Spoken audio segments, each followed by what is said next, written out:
Jésus dit arrache ton œil droit ou alors ta main droite s'ils te conduisent à la chute. Il a parlé de quoi? De l'œil et de la main. La main va où l'œil l'amène.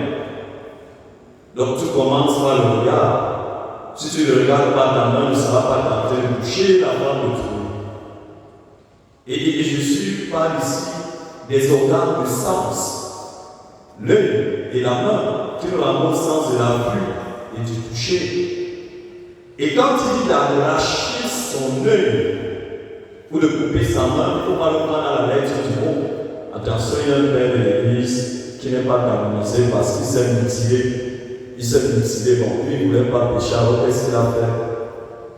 Il a coupé. Non, Jésus ne dit pas d'aller se couper la main ou bien autre chose. Non, non, non. Ce n'est pas ce que je dis. C'est quoi? Il nous invite à la mortification de nos sens pour dompter notre concupiscence.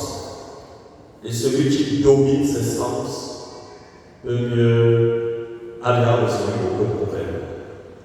Donc Jésus nous invite à cela. Il dit que celui qui regarde une femme en la désirant a déjà commis l'adultère avec elle dans son cœur.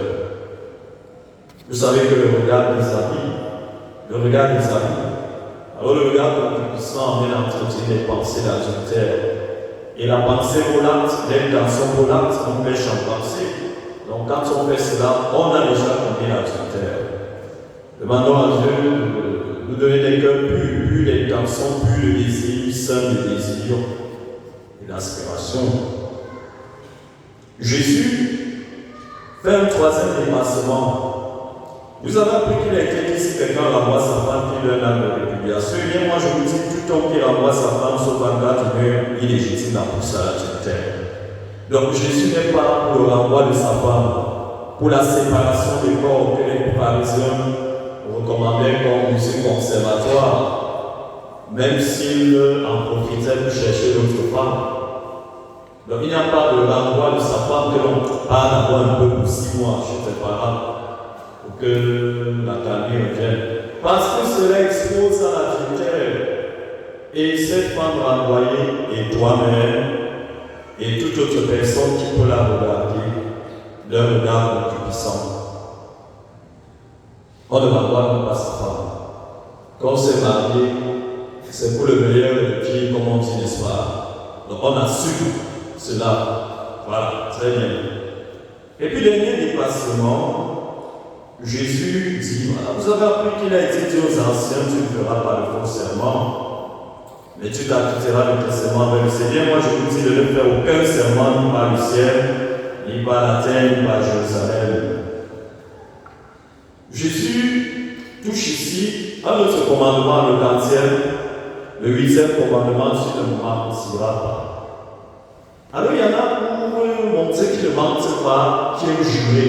Je te jure sur le ciel, sur la terre, sur la tombe de mon père, de ma mère, sur mes cheveux que je ne peux même pas rendre blancs, dont je ne connais même pas le nom, que je n'ai pas fait cela.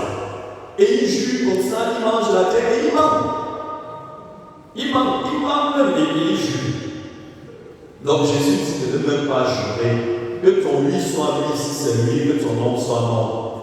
Il nous invite à la sincérité du cœur. Dieu veut habiter les cœurs droits et sincères, nous l'avons dit dans la collecte, la prière pour le Gloria. Que ce qui sort de notre bouche soit vraiment ce qui vient de notre cœur. Et nous devons avoir une seule parole, la fidélité à la parole donnée. Voilà donc les dépassements. Jésus dit de dire ou non et de ne rien dire en plus. Parce que ce qu'on dit en plus vient du mauvais, ce n'est que spéculation, tergiversation et parfois démagogie. Jésus nous invite à faire tout cela.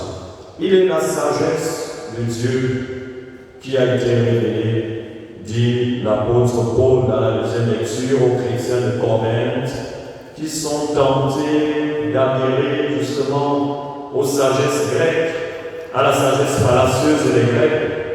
L'apôtre Paul dit que c'est Jésus la vraie sagesse, la sagesse de Dieu. Et lui, Jésus, justement, nous révèle le sens plein de la loi, de Dieu qui fait notre sagesse. Que, soutenus par sa grâce, par l'effet de sa grâce, nous adhérions librement, volontairement, conséquemment toute responsabilité à la loi de Dieu. Et que gardant cette loi de Dieu, que nous aurons intériorisé dans un cœur purifié de la racine du mal, nous marchions sur le chemin de la vie et du bonheur. Béni soit Jésus-Christ.